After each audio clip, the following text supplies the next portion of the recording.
This is my last special because I have an objective tonight. I came here tonight because this body of work that I've done on Netflix, I'm going to complete.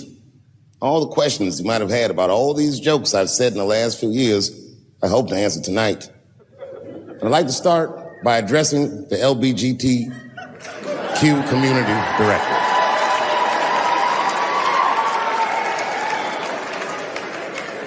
And I want every member of that community to know that I come here tonight in peace. And I hope to negotiate the release of the baby.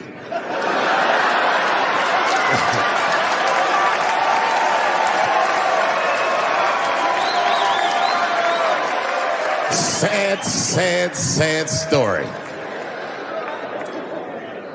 The baby was the #1 streaming artist until about a couple weeks ago.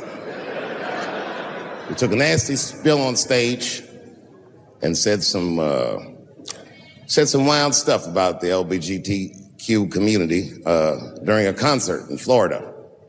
Now, you know I go hard in the paint, but even I saw that shit and was like, God damn, the baby. Ooh, he pushed the button, didn't he?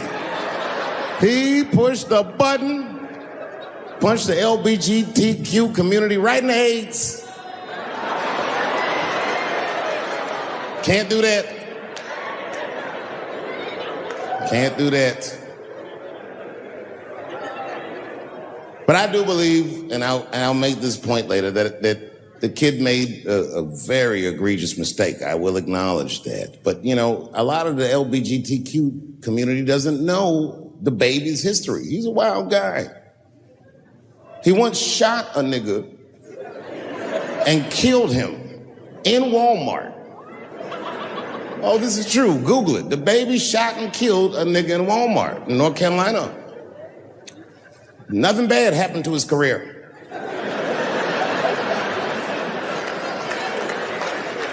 Do you see where I'm going with this? In our country, you can shoot and kill a nigga, but you better not hurt a gay person's feelings.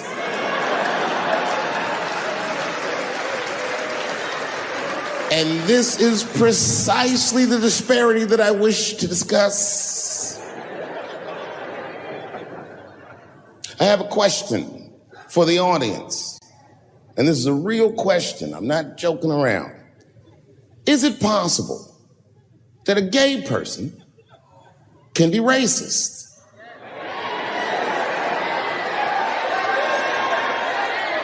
Do you really think so? Of course it's possible. Look at Mike Pence.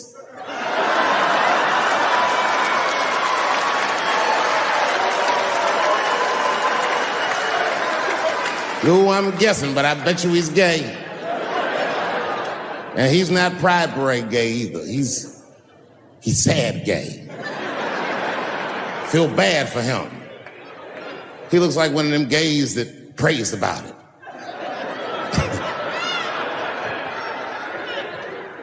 Jesus, please take these dirty feelings out of my heart. Please, Jesus, make these buttholes ugly to me. I don't want to keep on tasting these dicks.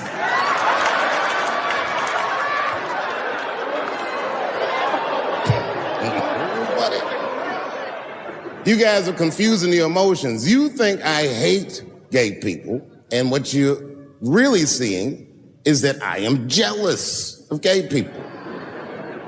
Oh, I'm jealous. I'm not the only black person that feels this way.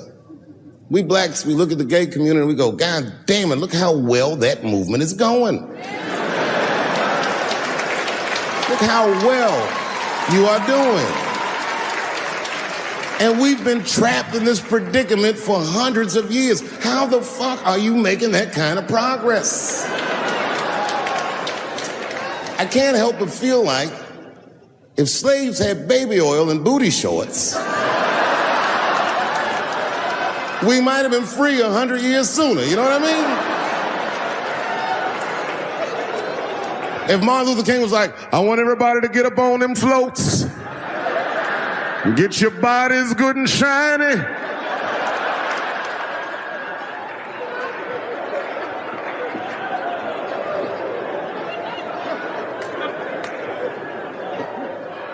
I don't hate gay people at all. I respect the shit out of you. Well, not all of you. I'm not that fond of these newer gays. Too sensitive. Too brittle. Those aren't the gays I grew up with. I miss them old school gays, nigga. Them Stonewall niggas. Them the ones that I respect. They didn't take shit from anybody. They fought for their freedom. I respect that shit. I'm not even gay. And I want to be like a Stonewall nigga. Them old school gangster gays. Them glory hole niggas. Them the ones I like.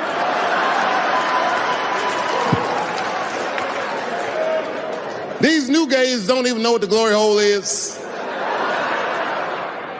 It's a hole in the wall the gay contractors built. You wanna know why they put that hole in the wall? I'll tell you, there's no nice way to say it. Because when they wanna have some fun, they will put their penises in that hole and hope for the best. I respect that shit. There's a lot of courage on both sides of that hole, nigga. I'm not even gay.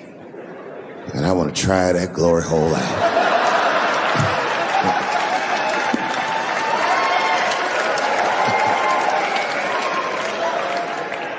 What if Martin Luther King had to integrate the glory hole? I don't care if it's black lips back there or white lips back there. A mouth is a mouth. A warm, wet mouth. I'm going all the way. I got in a fight, almost got in a fight. It's complicated. I was in a bar in Austin with my wife, and it was during COVID, and a woman came to our table, and she was maskless. And this bitch came over, no mask, all H words. Hi, how are you? Droplets was coming out of this bitch's face. We all covered our drinks. Oh, bitch, what are you doing?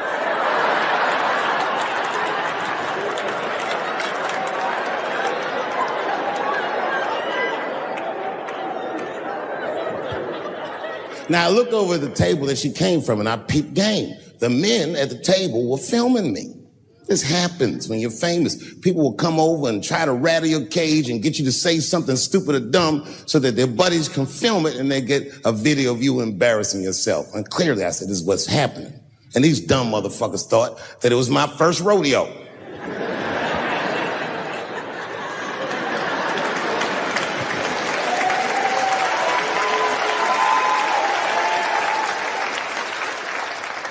Sadly, it worked. I ran right over there. I said, I pointed right in the camera. I said, you's a bitch ass nigga for doing this to me.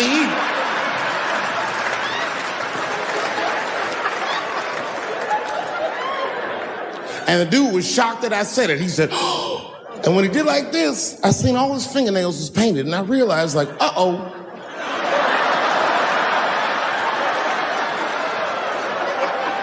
This fella's gay.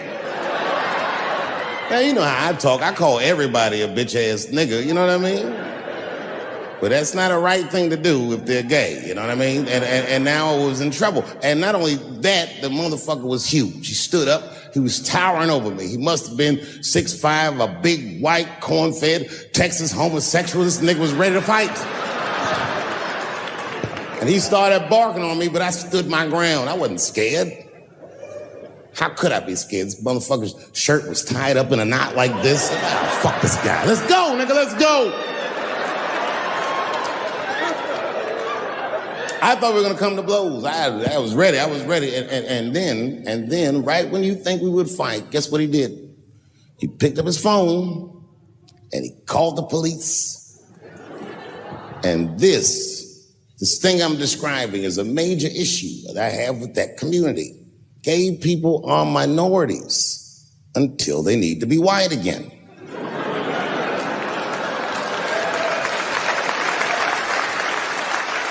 I'm being very brutally honest so we can solve this problem. I'm telling you right now, a black gay person would have never done that to me.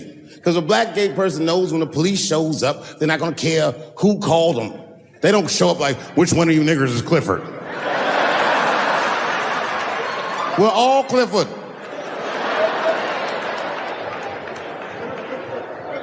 This happens far too often. This thing is good 36-year-old pussy.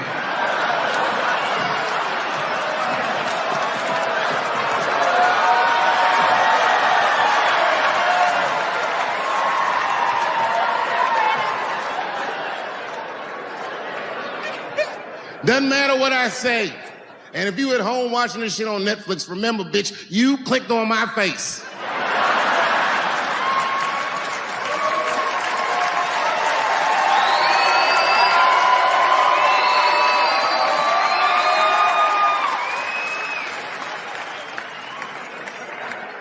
Celebrity hunting season.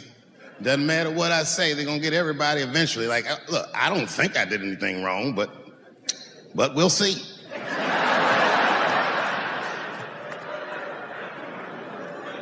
They even got poor Kevin Hart. Can you imagine such a thing? Kevin Hart, let me tell you something. It was Kevin Hart's dream to host the Oscars. That's what he told me.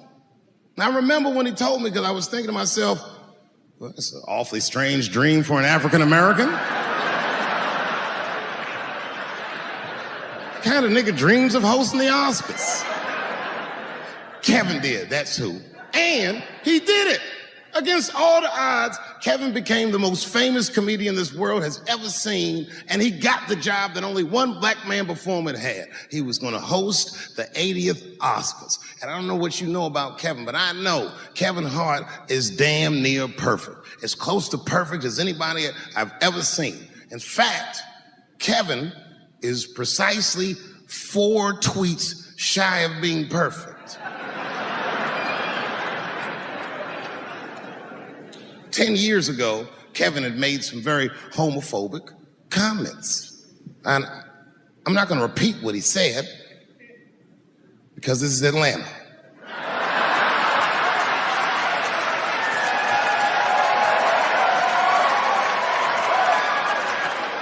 You know what I mean. I'm sure there's a lot of gay men here tonight with their wives.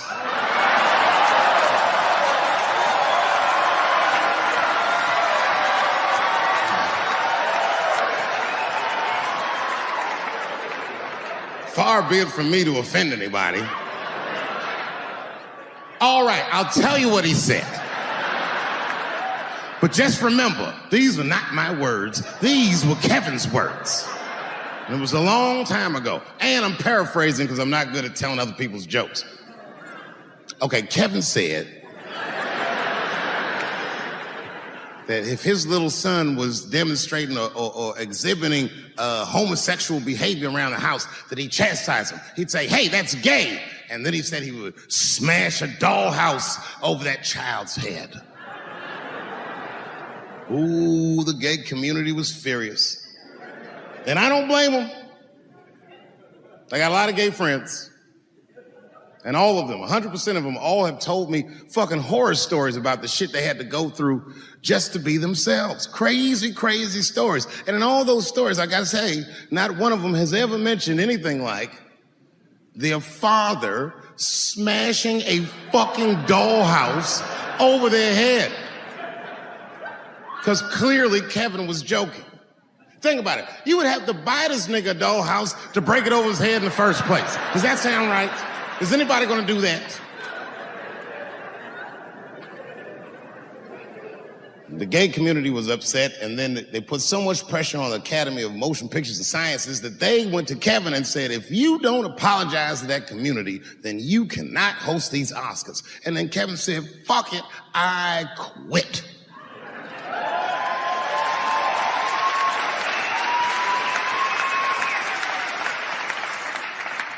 And then he went on every talk show in America and apologized for 6 weeks.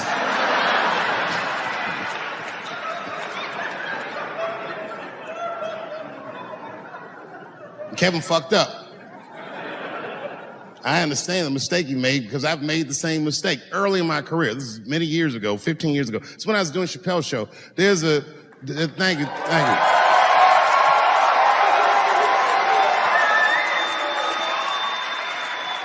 On network television, they have a department that's called Standards and Practices. This is the department that tells you what you can and cannot say on television. And if you're doing your job well, you should never hear from them. But if you're making a Chappelle show, you'll hear from these motherfuckers all the time. And remember, this is 15 years ago. I made a mistake. I didn't even know I had done anything wrong.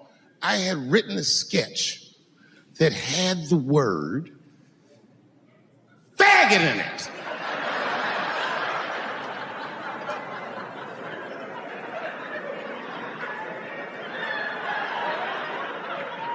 So I had to go to Standards and Practices. They called me up. I don't know why they're calling me, but I like the lady that runs the department. She's usually really fair and was one of my favorite people I've ever worked with. So she sits me down. We have a nice conversation. She tells me, oh, the sketches are great. I go, oh, fantastic. Well, then why am I here? She said, because, David, there's no way that you can ever say the word faggot on our network. I didn't know I did anything wrong. I didn't try to defend myself. I said, all right, fuck it, I'll take it out. Have a good afternoon. And as I was leaving, it occurred to me, hey, Renee, quick question. It's just a question. Seriously, I want to know, like, why is it that I can say the word nigger with impunity?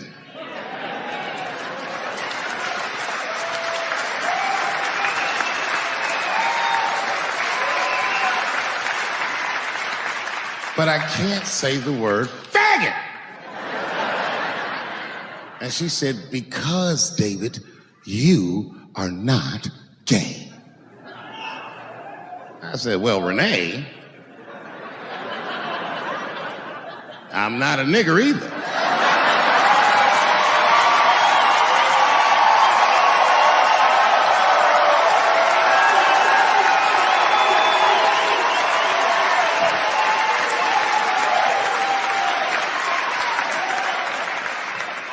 But you see, what I didn't realize at the time and what Kevin had to learn the hard way is we were breaking an unwritten and unspoken rule of show business. And if I say it, you'll know that I'm telling you the truth. The rule is that no matter what you do in your artistic expression, you are never, ever allowed to upset the alphabet people.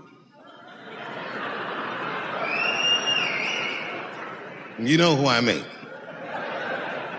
Those people that took 20% of the alphabet for themselves. I'd say the letters, but I don't want to conjure their anger. It's too late now. I'm talking about them L's and them B's and them G's and the T's. People be surprised. I have friends, all kinds of letters. Everybody loves me and I love everybody. I got friends who are L's, I got friends who are B's, and I got friends who are G's. But the T's hate my fucking guts.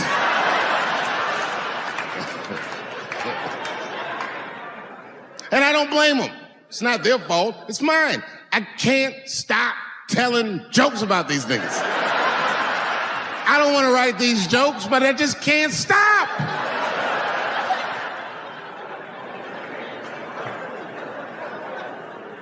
You know, you hear all those letters together all the time, LBGT, LBGT, and you think it's just one big movement. It's not. All those letters are their own movement. They just travel in the same car together. And my guess is,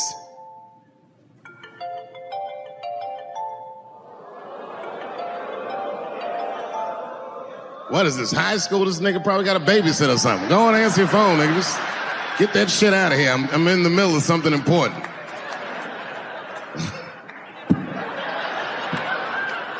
Wouldn't it be funny if we made fun of him and he's like, and he went outside like, hello? Mama's dead. Oh no! Mama's dead.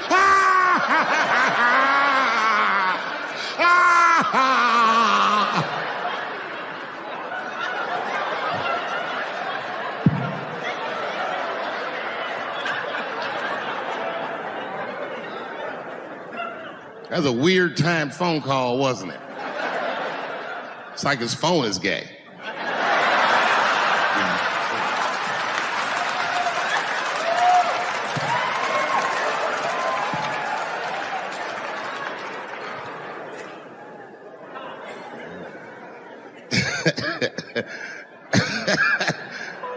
like I was saying, my guess is the G's are driving that car. That makes sense to me, because there's white men in the G's. And these people are trying to get around discrimination and oppression. And you know how white dudes are. We know these roads. In fact, we built these roads. The rest of you buckle up. We'll get you to where you want to go. So the G's are just driving the car. Of course, next to the G's in the passenger seat is the L's. Everybody likes the L's, except for the G's. I don't know what that's about. I just know the G's don't like them that much. And the G's always say like little subliminal digs on them. It's unnecessary shit. It's not mean, but you know what I mean? They just be like, I wouldn't wear that. The only thing that breaks the tension between the L's and the G's are the B's in the back seat.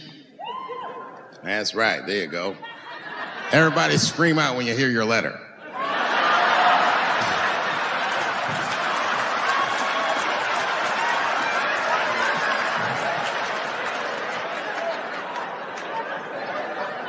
If it's one thing that the L's and the G's agree on, is that the B's are fucking gross.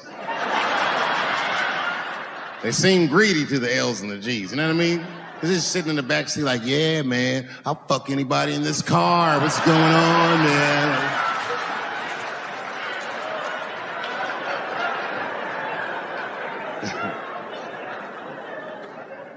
And sitting next to the B's, all the way in the back seat by themselves, looking out the window. That's the T's. Everybody in the car respects the T's, but everyone also resents the T's. It's not the T's' fault, but everyone in the car just feels like the T's are making the trip take longer.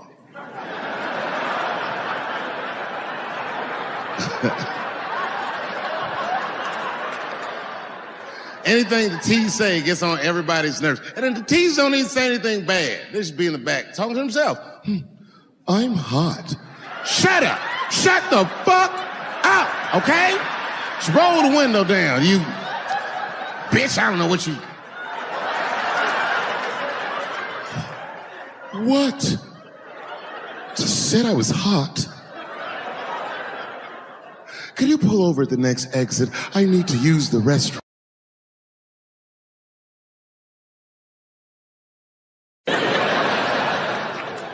It's too dangerous, man. You know, all last year, I was touring with arguably one of the greatest, if not the greatest, living comedian, Chris Rock. Me and him toured all year last year. And right before that tour started, Chris was involved in what we blacks might even consider a goddamn 9/11. Chris got slapped in the face at the Oscars by Will Smith, which was one of the craziest things I'd ever seen. In fact, if you watch it live on television like I did, when it happened, I thought it was fake. I did, and I wasn't sure, so you know what I did? I waited, because I'm like you, I know Chris. I waited like 30, 40 minutes, as long as it would take him to get to another party. And I called him on FaceTime, and he picked up. As soon as he picked up, he said, "You was the only nigga I had to answer the phone for." Apparently, Obama and Oprah, everybody had called this nigga to see if everything was all right.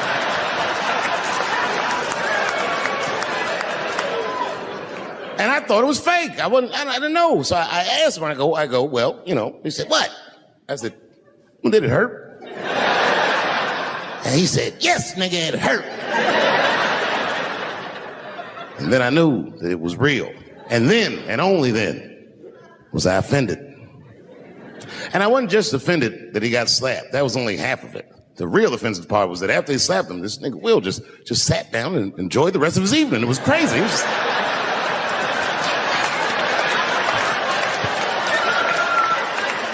The fuck is this? And then all year, we was touring, and I couldn't wait to see what he was going to say in his special about this slap. And I toured him all year, but the night he taped his special, Chris was one of these guys that's crafty. You never know what he's going to say until he really says it. So I went to see him tape his special. He taped it right up the street in Baltimore. Now, you guys are from D.C., so you know about Baltimore. We all know that through the years, D.C. has been through some very, very tough times. Sadly, Baltimore is still in a very tough time. Not everybody in the world really can understand the depth of Baltimore. Baltimore is so desperate that Tupac and his mother moved from Baltimore to Oakland for a better life.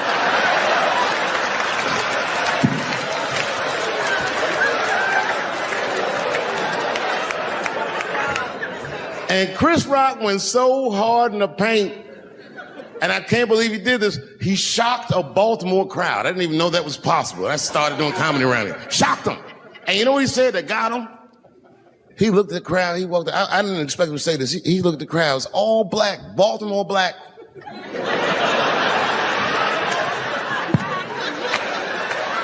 Even if you rich and black in Baltimore, you know them niggas is traumatized about something. And Chris shocked him, and this is what he said. He went to that crowd. He said, I refuse to be a victim. And the crowd said, oh. And I was backstage looking like, nigga, watch the tape.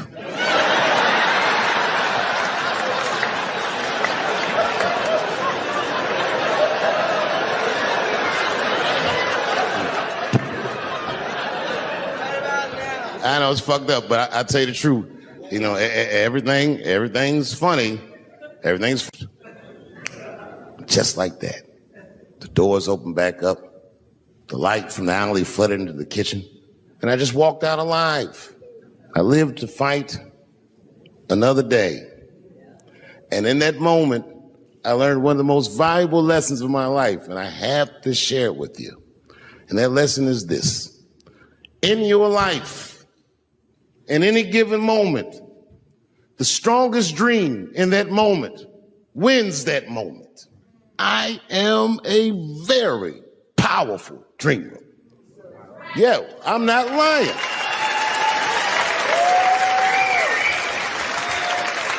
I dreamed tonight, this very night, as a 14-year-old boy, and I am living it as a 50-year-old man. My dreams are very strong. Today, I walked all around Washington. I used to be poor in this city, and all day people just said, hey, Dave, like they knew me personally, and I felt like I knew them. And I say to myself, my God, Dave, what a powerful dream. But then sometimes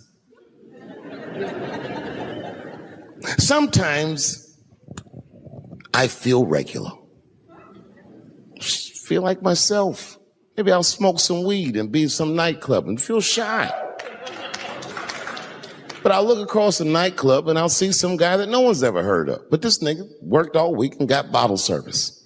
And his bitches bringing Moet with sparklers to him. And I picture in my mind he's Persian. He's doing some kind of weird Persian dance.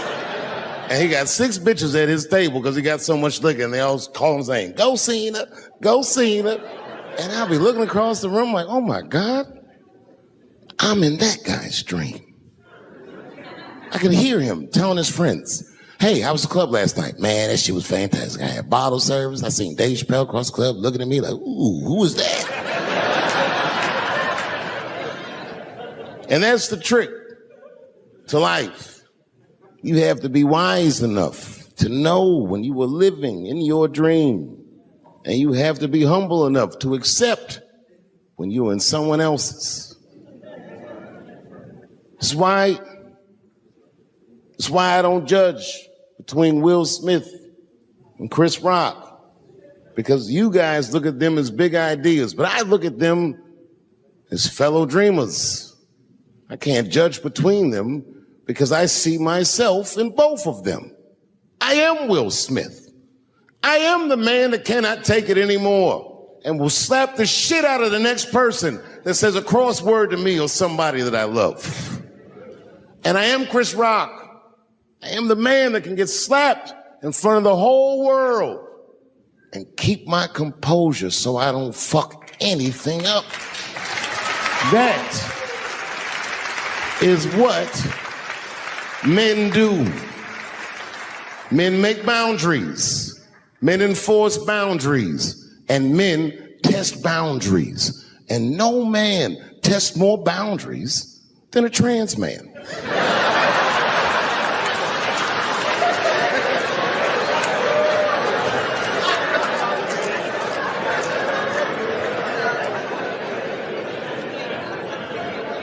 When I see a fellow dreamer, I give them my utmost respect. Even if I don't understand what their dream is, I know a dreamer when I see one. And I've met many powerful dreamers in my life. None more powerful than a man who calls himself Little Nas X. I met this nigga at a party. I had no idea who he was. But the minute he walked in that party, I knew I was in his dream. Everybody in the party was another dreamer. Everyone was famous, but when that nigga walked in, he was dressed like C-3PO. He was shining.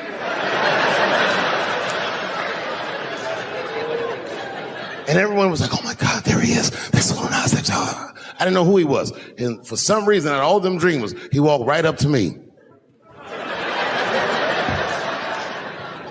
And he said, I tried to get you in my video. I didn't know what the fuck he was talking about. I said, what? I said, what? What video?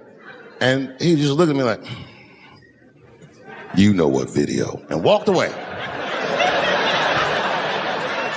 And I watched him walk away. I said, man, this nigga's having a very powerful dream.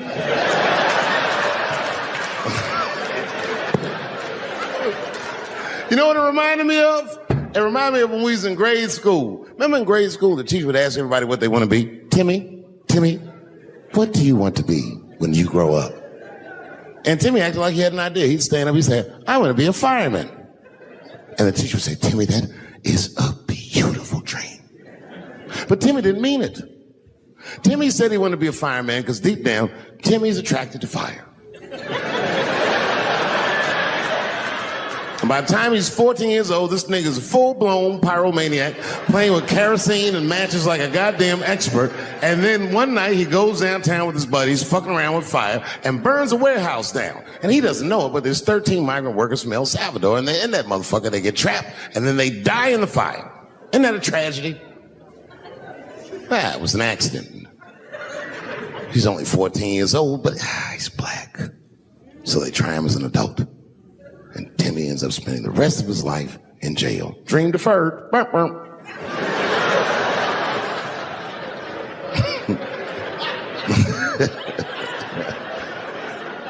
what about you, Billy? Billy, what do you want to be when you grow up? And Billy stands up and he says, I want to be president of the United States. And the teacher says, oh my God, Billy, that is a wonderful dream. And Billy means that shit. Billy does everything right. That motherfucker gets his grades up. He joins student government. He even does extracurricular activities like show choir just to make his resume look good. He's on track to be president, but junior year he wipes. When he's 16, he gets his girlfriend pregnant and has to drop out of high school to make ends meet. But lucky for him, the local Walmart's hiring. By the time he's 20 years old, this motherfucker makes assistant manager at Walmart. He's the youngest one in the district. He says, oh my God, if I can keep this up for 4 more years, I could be a manager. And if I can keep this up for 6 more years after that, I could even be a regional manager and have as many as 3 Walmarts under my control. And he's a big picture guy. He sees where this path is going, so he kills himself.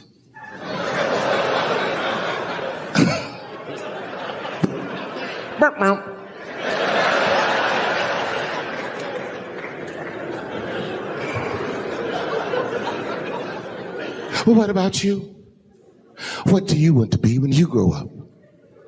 I don't want to say, because I don't want the other kids to laugh at me. Who cares if they laugh? Your dream is yours. Own your dream so they can come true. Say it loud and proud. What do you want to be when you grow up? Little Nas X. That nigga stood up in front of the whole class.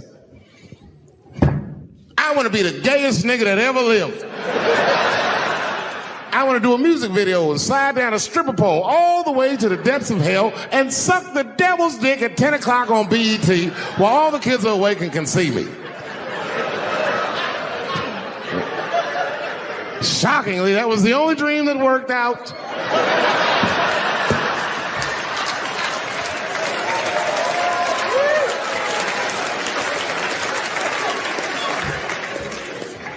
That's why I'm here tonight in the city where I built the dreams that I live.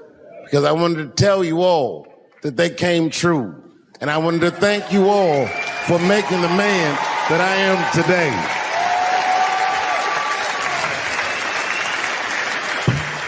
Yes, I am living a very powerful dream.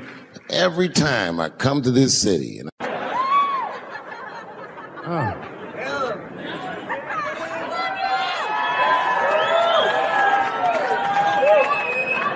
Is the word pussy offensive? All right, just checking. I asked that crowd when we was in Denver, I said, is the word pussy offensive? And the whole crowd said no, except for two people. One was a woman in the front. She's older than me, maybe around my age. Definitely a feminist. You know what I mean? Short haircut, plaid shirt, you know what I'm saying? And she didn't say it offended her. What she said is, she said, I'm uncomfortable with that word. And I was like, really? You? And then before I could ask her why, there was one other guy. He was in the balcony. Now, I don't think he was saying this to me, but he said this. Everybody heard him say it. He goes, it's delicious.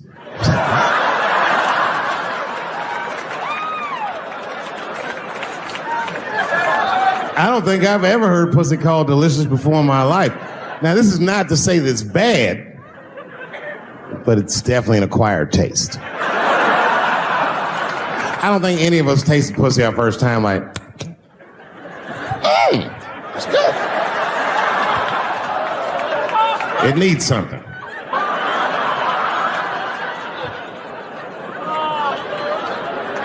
You know, it's illegal for a gynecologist to say the word pussy. They can only say vagina, or they can name individual parts medically, but they can never say shorthand, even if the gynecologist is a woman.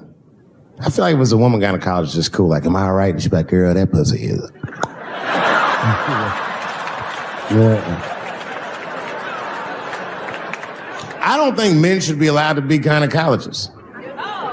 That shit is a conflict of interest. Even when my wife was pregnant, we used to go to the gynecologist. And he put her legs up in that stirrup like this. He'd be like, all right, Miss Chappelle, just try to relax. I push it back up, motherfucker, I got this. Just tell me what to look for.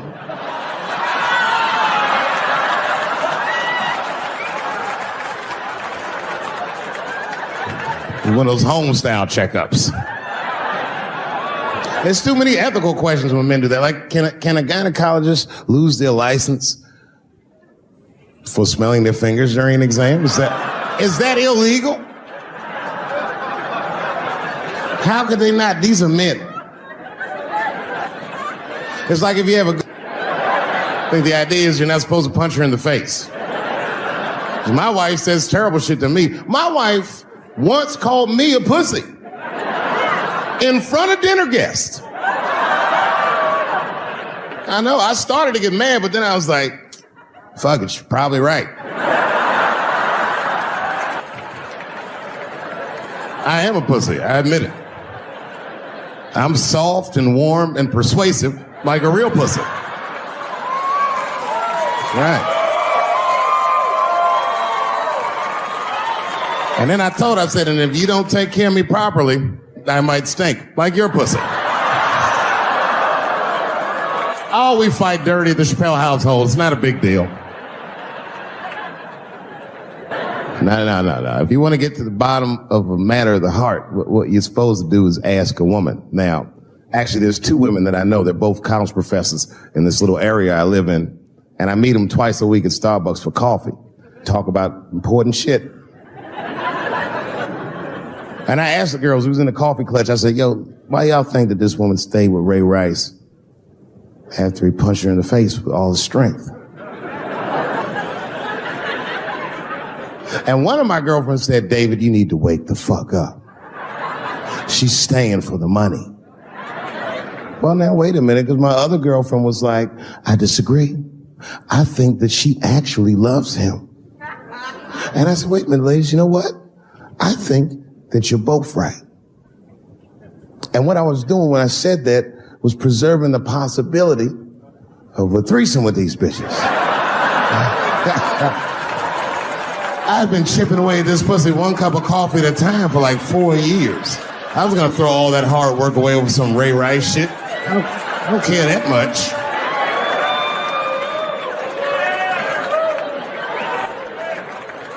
I'm just being real.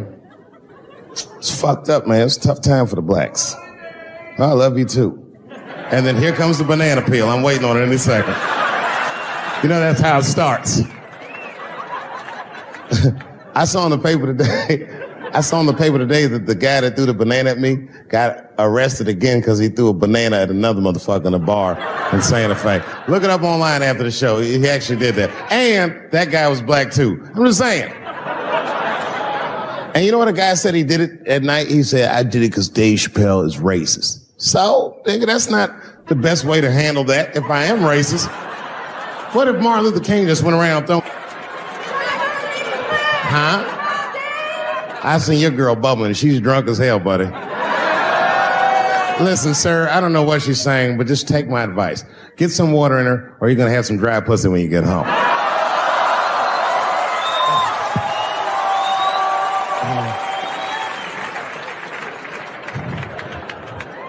His dick's going to be shaped the fuck up tomorrow. Santa Maria. Who got a cigarette in here? Anyone got a cigarette I can borrow? Yeah, you fella. Yeah, please. Well, let me see this. This is a Marlboro menthol. This could have been anybody. If it was a Newport, I'd be like a black dude threw that up. But a Marlboro menthol, that's one of them riddles.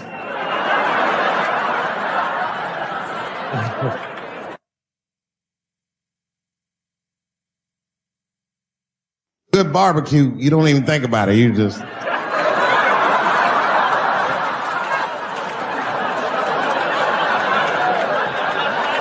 The word pussy is only offensive if you're older. People my age and younger, I don't think we dance to that shit. That song come on the radio, say, I beat the pussy up. That's on the radio. I beat the pussy up. That's a pretty harsh song. It's like nothing like a love song. There's no tracks of his tears, no midnight trains to Georgia. This man simply beats the pussy up. Unbelievable. You don't even know if he's having sex with these women. They might just pull their pants down. He'd be like, bah! G-Unit.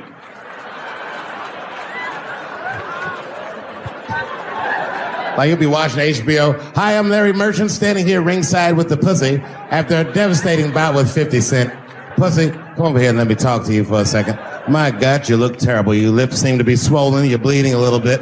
Tell me, pussy, what happened inside of that ring with 50? I don't know, Larry. I felt really good in the first round. I was ready to fight.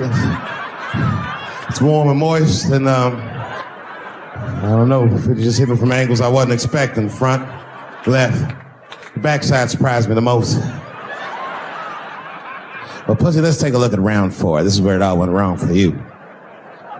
Here you come out of your corner, pussy. You're fighting really good. It looks like you got 50 with a right and a left, but then 50 slips your jab in there. There, right there. You see that? He punches you right on that, that little bean thing you have on the top of your head. I don't know what that is. But there's 50 just pounding away at that bean over and over. Now, pussy, tell me, what goes through a fighter's mind when their bean gets rattled around like that?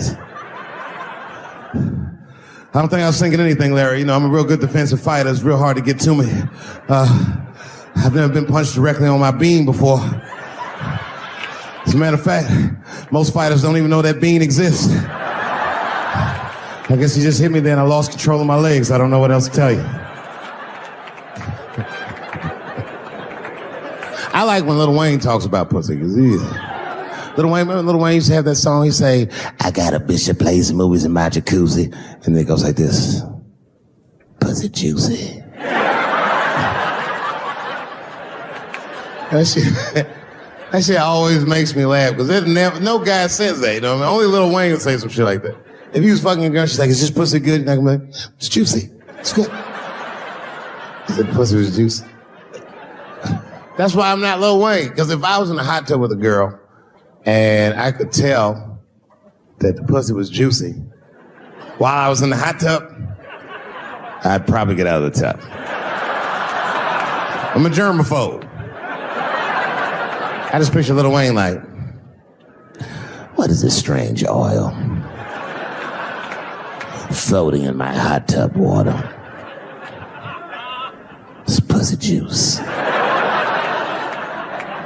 That shit was so funny to me, I must have wrote like no less than 40 jokes with the punchline pussy juice. And all of them worked to some degree 100% of the time. I'll do one more just so you believe me, okay? All right. And this next piece, it's a special episode of CSI. For some reason, Lil Wayne is guest starring as the lead detective, okay? That's the setup. Are you ready? Here it goes. Has anyone else been on this crime scene? No. It's very strange. This place is virtually undisturbed. No forced entry. No sign of a struggle. Shine your flashlight right here. I just slipped on something. What is this?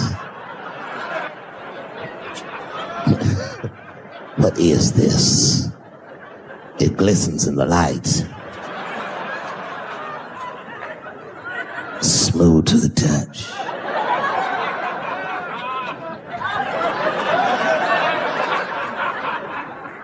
This is pussy juice.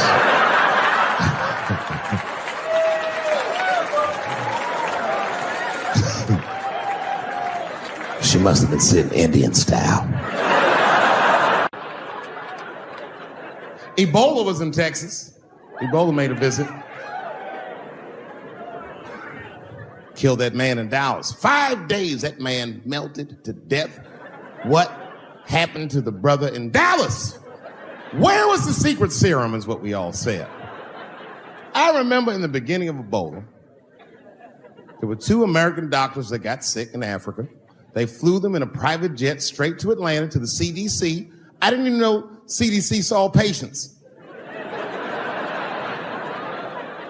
There it was said they administered what the New York Times called a secret serum.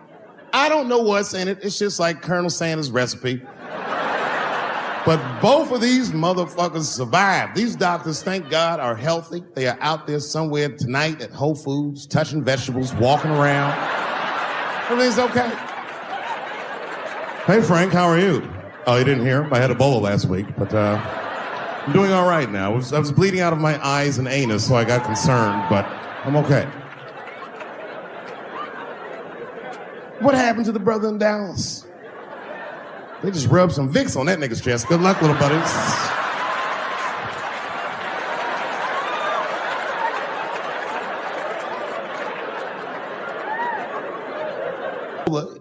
Is the new AIDS. Isn't that something?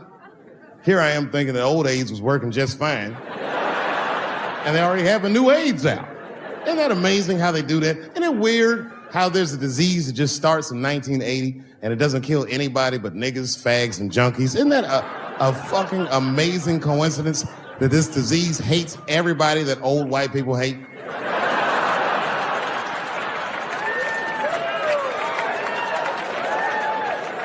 I think either God is white or the government hid that shit in disco balls. Only fun people get AIDS. Last month on the front of the New York Times, the measles was a headline. I had to check the date of the paper. I was like, measles? What is this, 1850? What the fuck is this? Why is measles in the news? Turns out they were trying to decide if mandatory vaccinations for children is the way we all want to go. Any thoughts? You say yes? I'm sorry, ladies and gentlemen. I don't know. I don't know about this one. First of all, black people generally don't trust doctors. After the Tuskegee experiments and all that shit. More importantly, don't forget Michael Jackson was killed by a doctor. Granted, he was doing drugs, but if I was a heroin addict and I had a licensed physician injecting heroin in me, I should survive that. I'd just be looking like, oh, I'm good, right? I'm good? It's not too much, is it?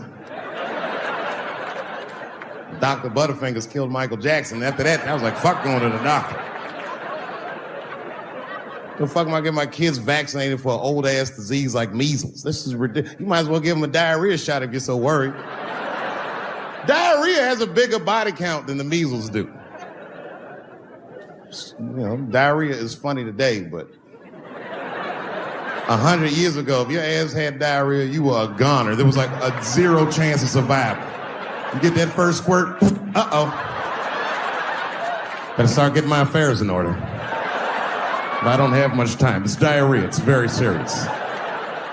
You just watch your buddy slowly die in a pool of his own shit.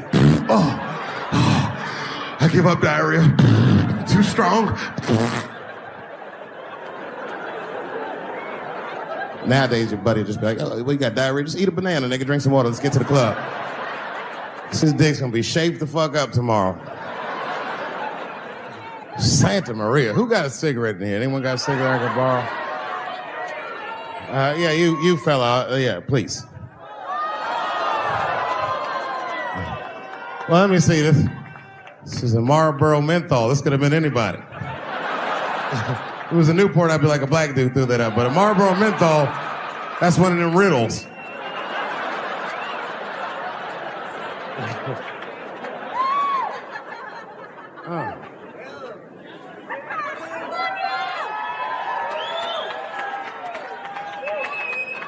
Is the word pussy offensive? All right, just checking. I asked that crowd when we was in Denver, I said, is the word pussy offensive? And the whole crowd said no, except for 2 people. One was a woman in the front. She's older than me, maybe around my age. Definitely a feminist. You know what I mean? Short haircut, plaid shirt, you know what I'm saying? And she didn't say it offended her. What she said is, she said, I'm uncomfortable with that word. And I was like, really? You? And then before I could ask her why, there was one other guy. He was in the balcony. Now, I don't think he was saying this to me, but he said this. Everybody heard him say it. He goes, it's delicious.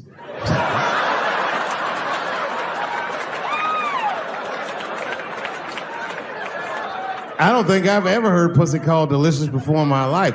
Now, this is not to say that it's bad, but it's definitely an acquired taste. I don't think any of us tasted pussy our first time like, it's good.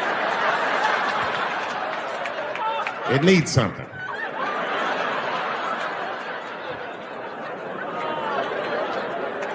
You know, it's illegal for a gynecologist to say the word pussy.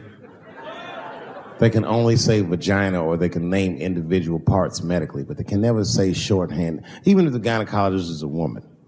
I feel like if it's a woman gynecologist, it's cool. Like, am I all right? And she's like, girl, that pussy is.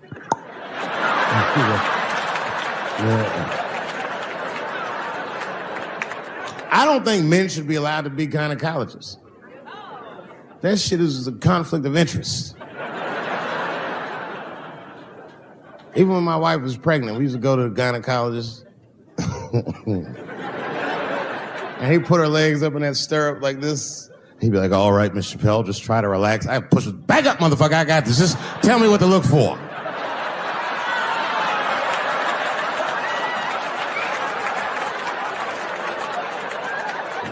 One of those home-style checkups. There's too many ethical questions when men do that. Like, can a gynecologist lose their license for smelling their fingers during an exam? Is that illegal? How could they not? These are men. It's like if you have a good barbecue, you don't even think about it. You just fucking banana gate. I didn't even want to press charges. You know, this has happened to me before. No, sir, it's not a banana. I live in Ohio, right? So this is like a few winters ago. Oh, I didn't know you would ever clap for that. Well, all right. That's the first time that shit's ever happened. Ohio! Anyway, I live amongst the whites. Small town in Ohio. And it was wintertime, and it had snowed recently, so there were huge snowdrifts on the street. I was walking with my sister. Now, my sister was dressed in all Muslim garb, as were her children. And I was dressed as Dave Chappelle. And we were walking and just talking about something, and a car sped around the corner, and the window came down, and somebody threw a snowball and hit me right in my shoulder. I didn't know what was going on. Why was this happening? Because I'm black, because she's Muslim, because I'm Dave Chappelle. I couldn't tell. But again, I knew it was premeditated. Because who the fuck has a snowball in a warm car?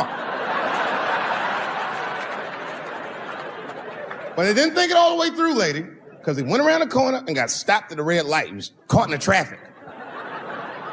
So then I ran out into the street and I just tapped on his window. Hey, my man, can I just talk to you guys for a second? Come on out for a second. I just want to talk to you. There's 4 young white dudes in the car. They were like, just chill, bro. I said, relax. I just want to talk. Now, this is an old black trick. Really, I didn't want to talk. I was going to fuck them up.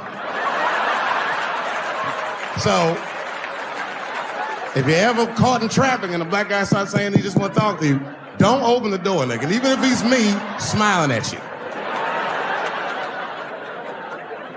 And they were like, chill, bro, just chill. And then the one guy in the back seat, I don't know what, he was just cockier than his friends. He was like, fuck it, man. I'll get out the car. And I started yanking on his door. Let me help you, motherfucker. Let me just help you out. And I didn't notice his window was down. And he threw a snowball and shit hit me right in my chest. Pow. He said, fuck you, you fucking nigger. And then the light turned green and they sped off. And I smiled from ear to ear. I looked at my sister and she said, I got the plates. And I was happy as shit because throwing a snowball at a motherfucker is a misdemeanor assault. But if you call him a nigger when you do it, that's a felony hate crime. And me and my sister start dancing. We gonna send this motherfucker to jail. Now, I didn't notice it, but while I was yelling at him, a crowd of all white people had formed because it was an all-white town. And I was like, uh-oh, I thought I was gonna get jumped. And one of them white guys stepped down and was like, I didn't like that at all. This is not what this town represents. I don't want this goddamn stuff in my vicinity. And another white guy was like, yeah, I didn't like it either. And then an old white guy stepped out of the crowd and said, young man, if you're going to fill out a police report, I would like to come with you and do the same. I said, you guys would do that for me? And the whole crowd said, hooray! I said, come on, y'all. I look like Malcolm X going to see Brother Johnson with a trail of white people.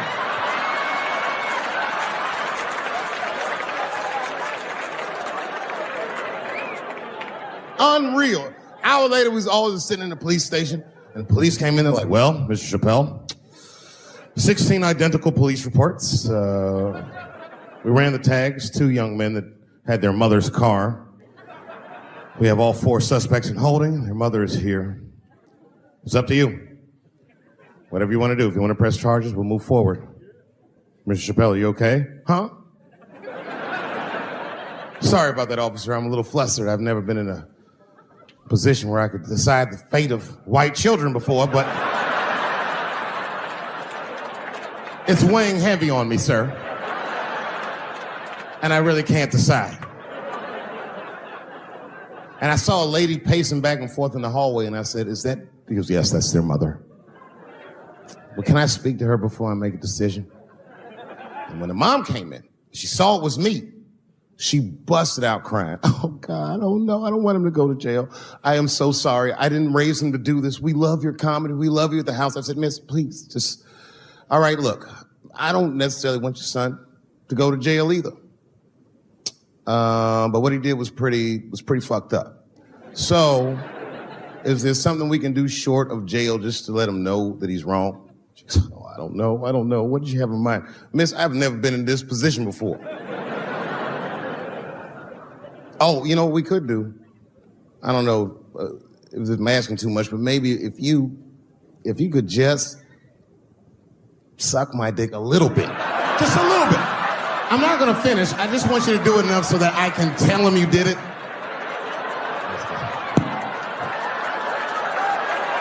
I'm kidding. I wouldn't do that to anybody's mother. You know, when I was growing up, I was probably about 8 years old, and at the time, we were living in Silver Spring. Yeah. Yes. Common misconception about me in D.C. A lot of people think I'm from the hood. That's not true. But I never bothered to correct anybody because I wanted the streets to embrace me. As a matter of fact, I kept it up as a ruse. Like sometimes I'll hang out with rappers like Nas and them, and these motherfuckers will start talking about the projects. Yo, it was wild in the PJs, yo. And I'll be like, word, nigga, word. But I don't know. I have no idea. My parents did just well enough so that I could grow up poor around white people.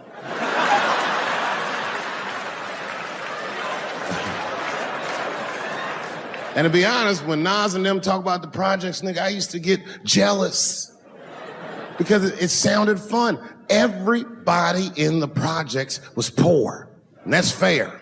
But if you were poor in Silver Spring, nigga, it felt like it was only happening to you. I know the pain of that first sleepover at a white friend's house.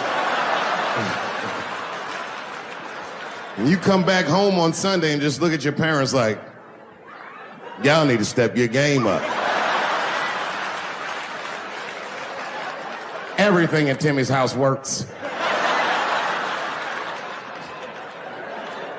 Remember the first time you saw that? In the cold winter, and to be at a white friend's house and see the motherfuckers in their living room without their coats on?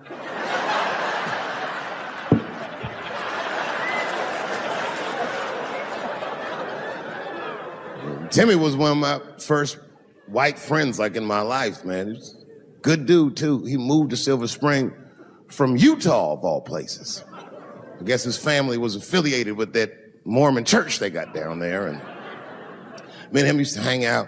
And one day I was at his house, we were just hanging out, and Timmy says, Dave, why don't you stay for dinner tonight? I said, oh, man, I'd love to, but I can't. If I'm not home before dark, my mother will kill me. That was a lie. My mother had several jobs. I hadn't seen her in like 3 or 4 days. At that point in my life, it was my experience that white dinner wasn't delicious.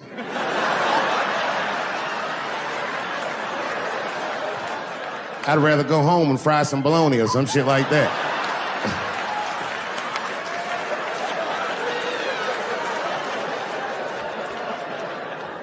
But then old Timmy threw me a curveball I wasn't expecting. He said, oh, it's too bad you can't stay, Dave, because Mom made stovetop stuffing. I said, what the fuck, stovetop? Well, hold on, nigga, let me make some phone calls real quick. I had seen that commercial so many times, I had dreamt of getting my hands on some of that stovetop stuffing. And finally, I met a motherfucker that actually had a box of stovetop in the house. I couldn't miss this opportunity, so I pretended to call my mother. And then I came back and I said, Timmy, you're not gonna believe this great news. Mom said I can stay. And he said, fantastic. He said, why don't you come with me and we'll help set the table and then we can say the blessing. I had no interest in setting this motherfucker's table or saying these crazy-ass Mormon prayers. I just wanted that goddamn stuffing. My hands first. My plan was simple. Wash my hands slowly, and by the time I'm done, the table will be set, the blessing will be said, and all that there will be left to do is eat. Went to the bathroom. I washed my hands very slowly. I must have been in there for about 10 minutes. And suddenly, one of his mothers came to the door.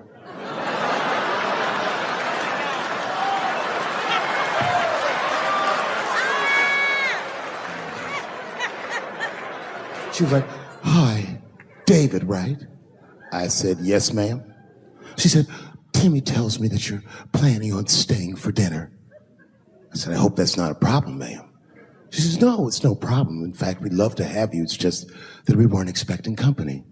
And I'm afraid there's not enough stovetop stuffing for everybody." So I kicked her in the pussy. Bam! Ladies and gentlemen, I told you I'm dope, nigga.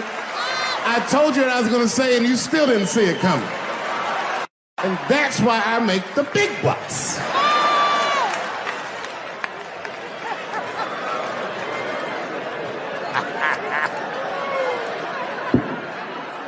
Oh my God. But there's a more important reason that I would stop doing comedy right now. And this reason is the real reason that's been percolating, and it really is the crowd, not you. I'm talking about the crowd on the big stage. It's too hard to entertain a country whose ears are so brittle. Motherfuckers are so sensitive, the whole country is turned into bitch-ass niggas.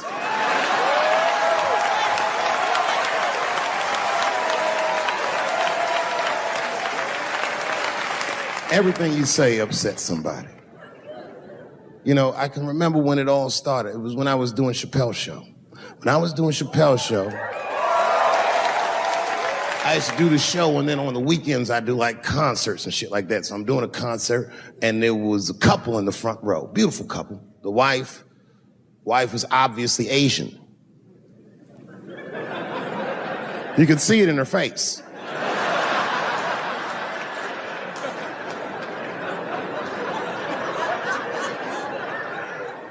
The husband, this motherfucker was mysterious, to say the least. Couldn't quite pinpoint where he was from. Caramel-colored fella, very nice hair, but it could have been from anywhere. Bangladesh, Mexico. I can't guess with a nigga like this. All I knew for sure about this guy is that his wife was a bitch. I could see that in her face, too. No, he was laughing and having a good time, and she was scowling at me at a goddamn comedy show. I couldn't figure it out.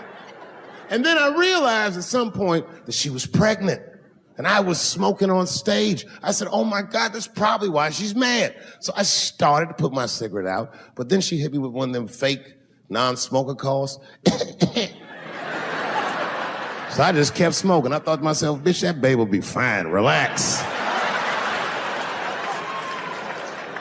And I tried to break the tension. I just asked her. That's all I said. I go, "Hey, where are you guys from anyway?" And I could tell that she was on to me. She goes, very condescendingly, she says, "I'm from California. If you are asking my ethnicity, I am Chinese." He was like, "I'm Mexican, bro." I said, "Well, I'm sorry if I offended you by asking, but you're a very beautiful couple. And miss, there's no question that you're gonna give birth to the hardest working baby this world has ever seen."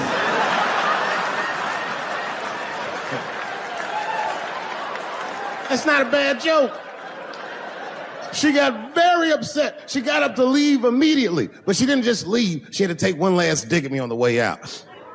"I will never buy one of your fucking DVDs again, Dave Chappelle."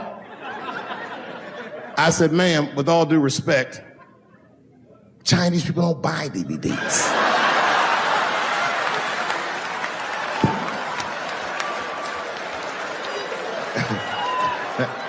And the crowd went crazy. We were all laughing, having a good time. I didn't even think anything of it.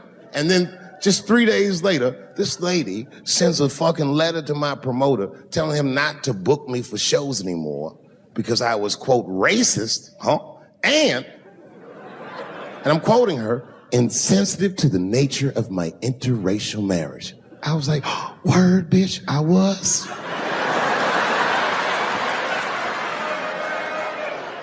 If she would know that I myself am in an interracial marriage. That's right. In fact, my wife is Asian too. Surprise, bitch, I'll see you on Thanksgiving.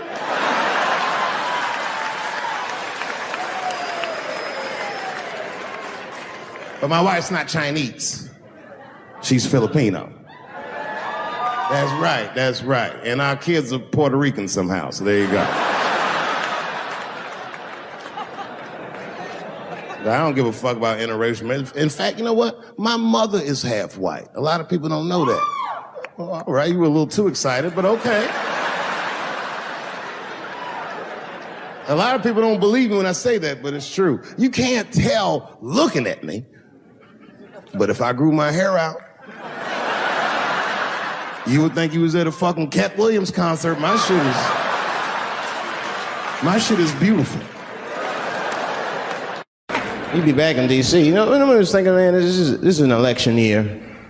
I'm gonna ask you, you're a white guy, do you know who you're voting for yet? Don't know, do you? Now, you see that? You see what just happened here? Let me tell you something. That is a cultural thing. He knows who he's gonna vote for. He's just not gonna tell me. See, I've noticed that. That is a cultural thing. White people do not like to talk about their political affiliations. It's a secret. You ever ask a white guy who's voting for you? Hey, Bob, who are you gonna vote for? Dave, whoa. Take it easy now. Take it easy. So anyway, I was fucking my wife in her ass, right? And I mean, it was something else. Yeah, but who are you voting for? Dave, come on with the voting. I'm trying to tell you about fucking my wife here. Ask me all these personal questions. They don't like to divulge that information because it matters to them. Black people talk about that shit. Black people will openly talk about politics. Black people will openly talk about beating up politicians and shit. If I see George Bush, I'll kick his motherfucking ass for cutting my Medicaid. Okay, say it. Why would just say it? But there's a reason for that. Because it matters more for that. It matters more. Black people see even when I vote, right? Which I don't. But even when I think about who I would vote for, right? I don't even look at their political policies. I just look at their character. You know what I'm saying now? You gotta read, no, I'm serious. You gotta read between the lines. You look at Clinton, and black people like Clinton, because we've seen him on the campaign. I saw one thing on the campaign trail. He actually just picked a black baby up and kissed him. Come here, you little nigger baby. Mwah, just kiss him. I said, I like that. He did not hesitate or nothing. You see George Bush Jr., he be there, ugh.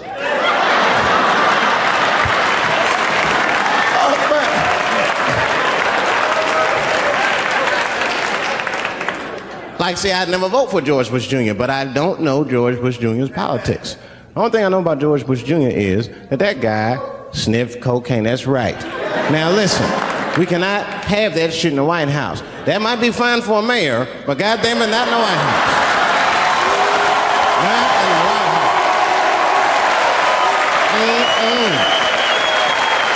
You know what I'm saying? The stakes are too high in the White House. Can't have no cokehead president. He be selling nuclear secrets for $20, $30 and shit. Could be in meetings embarrassing America. Come on, sign the treaty, baby. I suck your dick. Like, what the? Mr. President. Mr. President, That is not how we do business here, sir.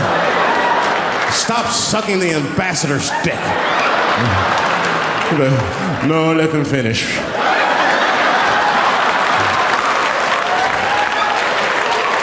I will sign the treaty. There will be peace in Israel finally. Thank you. Thank you. I like not knowing what's going to happen. I like making memories. Sometimes I do all this crazy around my colleagues just so that they can tell their friends I did it.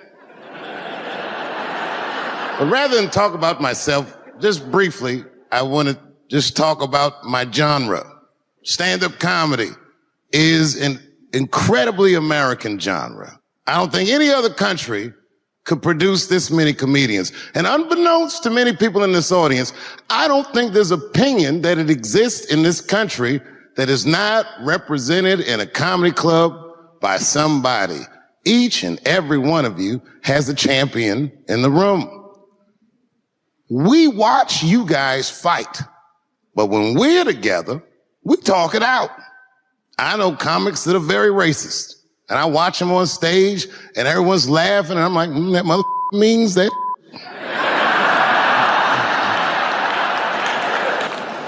Don't get mad at them, don't hate them. We go upstairs and have a beer, and sometimes I even appreciate the artistry that they paint their racist opinions with. Man, it's not that serious. The First Amendment is first for a reason. The Second Amendment is just in case the first one doesn't work out. We gotta let some air out of the ball, man. The country's getting a little tight. It doesn't feel like it's ever felt in my lifetime.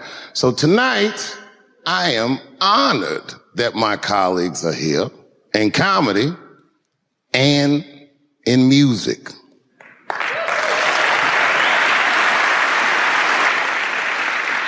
And I want everyone in America right now to look at me. Look at me smoking indoors. I didn't ask anybody, I just did it. What are they gonna do? Kick me out before I get the prize? No, nigga, this is called leverage.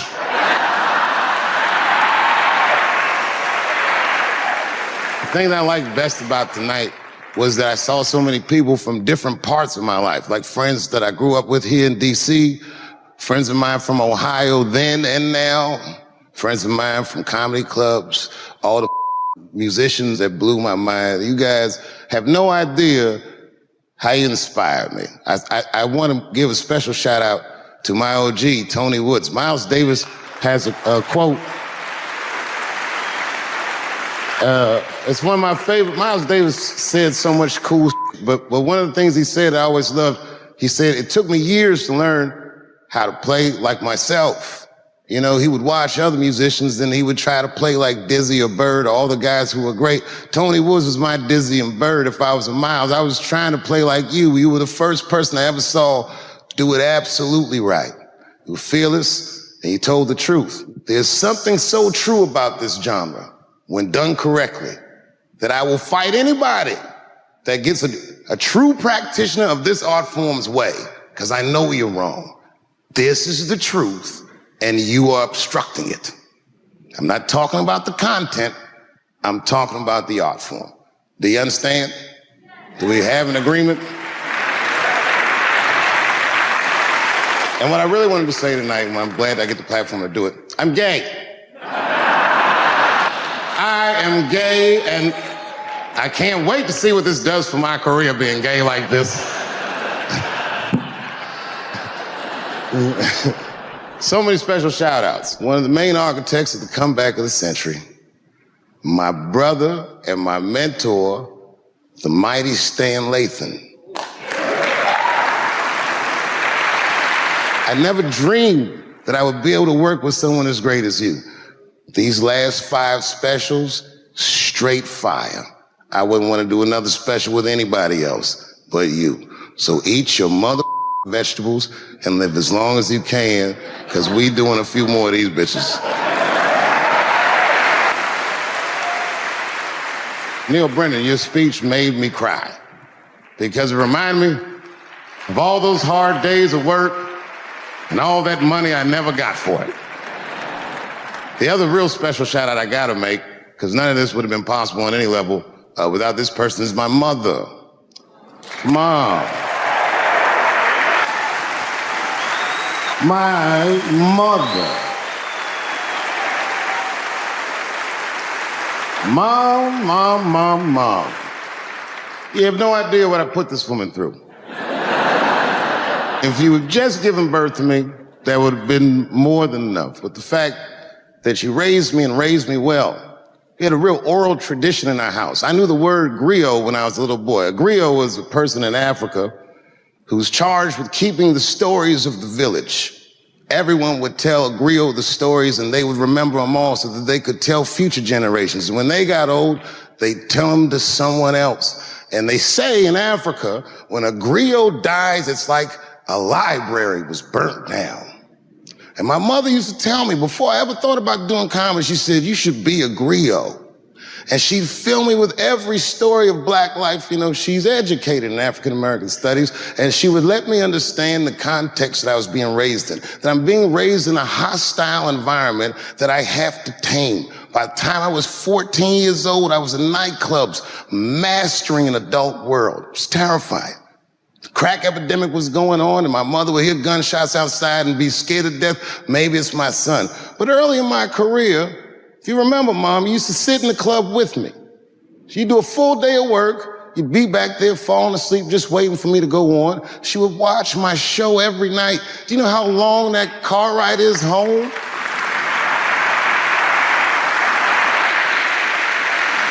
How many of you have ever heard your mother say, jokes were a little too much tonight, son?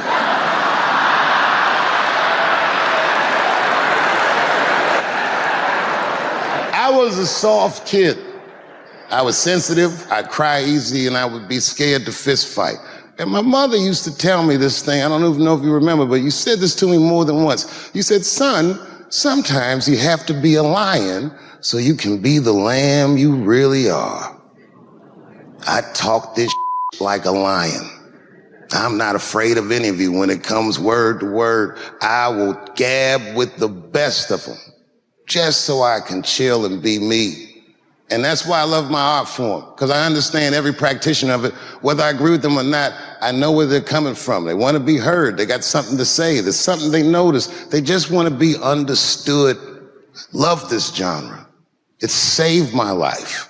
So tonight, Mom, I would like to honor you in a very special way that I cannot do on my own. But because now I'm a man with great and influential friends, I'd like to ask my man Thundercat to come out on the stage. Thundercat, the Mighty Most Def. Washington, D.C., thank you very much for giving me a home and a place to start. Today is officially Dave Chappelle Day in Washington, D.C. The mayor declared it last night. So, in the future, on Dave Chappelle Day, I ask everyone who wishes to celebrate it to make one incredible memory for themselves and or somebody else. Thank you very much. Good night.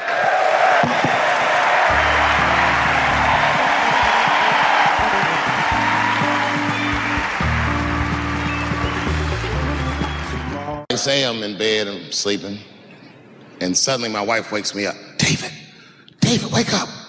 And I'm like, oh, look who's come around. And I pull my dick over the top of my pajamas.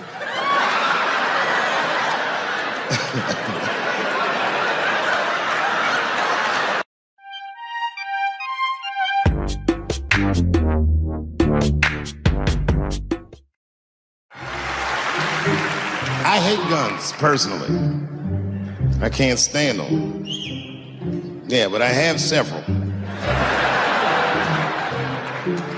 I don't want them, but I feel like I need them. Don't forget where I live. I live in Ohio. And anyone that knows anything about Ohio knows that even the word Ohio is an old Native American word. It means, literally, a land of poor white people.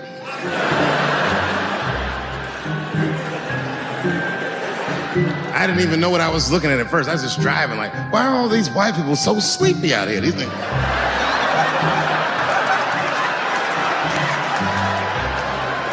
It's really bad. As a matter of fact, I was coming out of a nightclub the other night in Dayton, and I'd parked my car in the alley, and no one was out there. I didn't have no bodyguards or nothing. I was home. I figured everything was fine. And as soon as I opened my car door, all by myself, suddenly one of these heroin-addicted whites just pops out of a trash can. It scared the shit out of me. I screamed, "Ah!"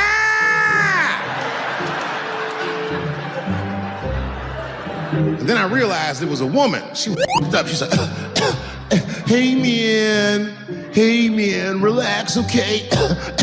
I'm sick, all right? I need some drugs, man. Please, I'll suck your dick for $5, man. I was like, ugh.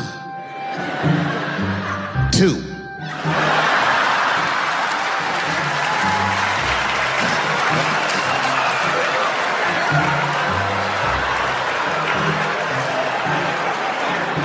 Be that as it may, I'm armed to the teeth. First gun I bought was a 12-gauge shotgun. And I didn't want the gun. Remember, though, I'd moved to a farm, and I was sitting there on the porch, and I see a white dude walking across my property, entitled, like he's supposed to be there. He had a rifle over his shoulder, too. Ain't that a I said, what the is this guy doing on my property? I was mad as shit, but I was unarmed. So I ended up just waving to this motherfucker like a bitch. I was just...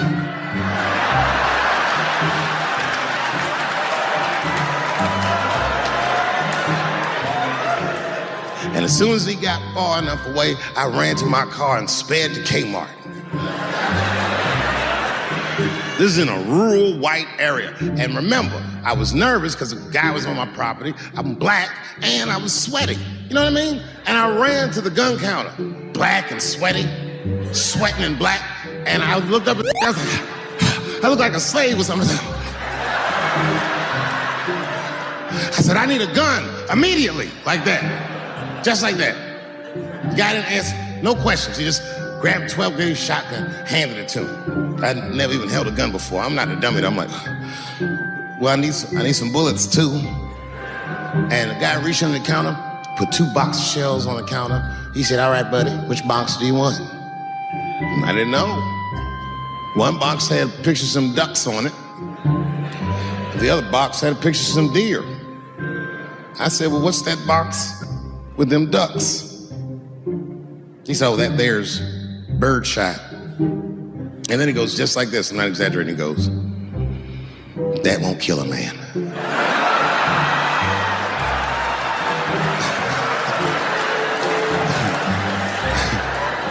He said, it'll just pepper him up nicely. I said, what the pepper? You know what it means to pepper a motherfucker up? It means that when the shell explodes, hot BBs will shoot out of the barrel of the gun, not killing a motherfucker, but penetrating their skin and shallow flesh. Boy, that's gotta hurt. Hello. Hot BBs? I said, well, what's that box with the deer on it? He goes, oh, that there's buckshot. That'll put a hole in the goddamn truck if you wanted to. So which box do you want? And he picked the one with the deer up and shook it.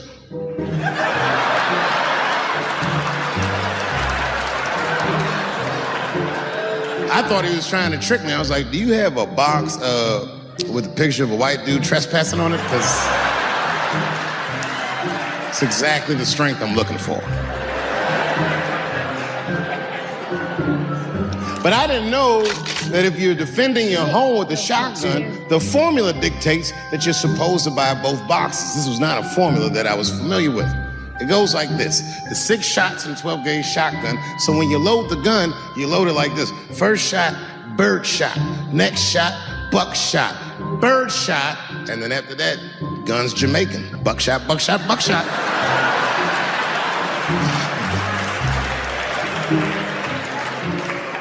You gotta picture it, okay? Like say I'm in bed and I'm sleeping, and suddenly my wife wakes me up. David, wake up.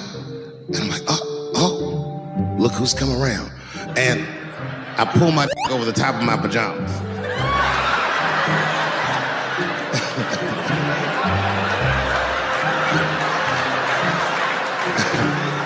And she says, no, I hear something. I go, oh, this bitch. So I get up out of bed, grab the gun. I say, wait here, baby, I'll go check it out. Just lock the door behind me. Oh my God, she's right there in the kitchen is a heroin-addicted white, and he's digging through the change jar by the door. I worked really hard for that change. I gotta do something. So first, I wrapped the shotgun. Hey, click, clack. That's a test. That click, clack sound will stop a rational human being in their tracks. But sure enough, this person is not rational. They're sick on drugs. They're digging in the change. I gotta act fast. This nigga's almost got $1.50. I warned you, birdshot. And there it goes. Hot BBs will permeate his yellow heroin skin. Remember, I'm not killing him. I'm just peppering him up nice. He lets out a heroin scream.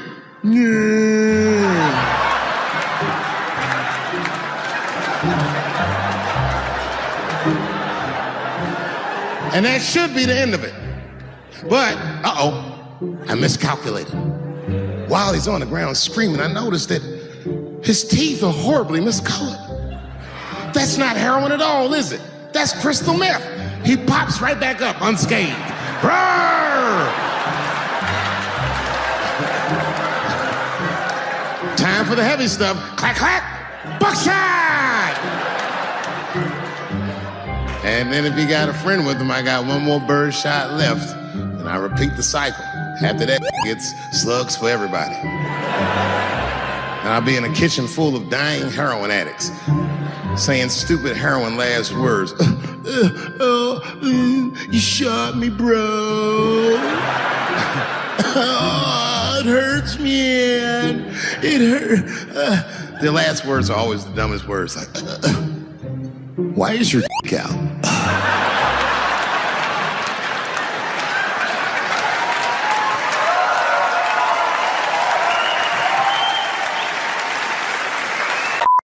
Everyone, we have an announcement to make. Here comes a new challenger! So make your choice right. Select and make your first pick. 10, 9, 8, 7, 6. Choose and pick the best one. 5, 4, 3, 2, 1. Select and make your first pick. 10, 9, 8, 7, 6. Choose and pick the best one. 5, 4, 3, 2, 1. Select and make your first pick. I say, Billy! Billy! The mushrooms! I'm about to be a white man, Billy! The mushrooms taking out my color. I'm washing my color out, Billy! Billy, I got the Michael Jackson! Welcome to This Is Not Happening. I'm your host, Roy Wood Jr.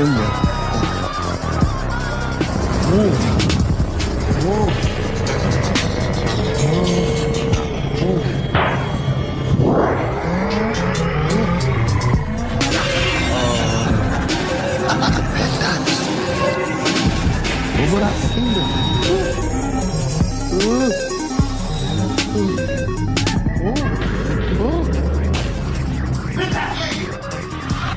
Tonight's episode is all about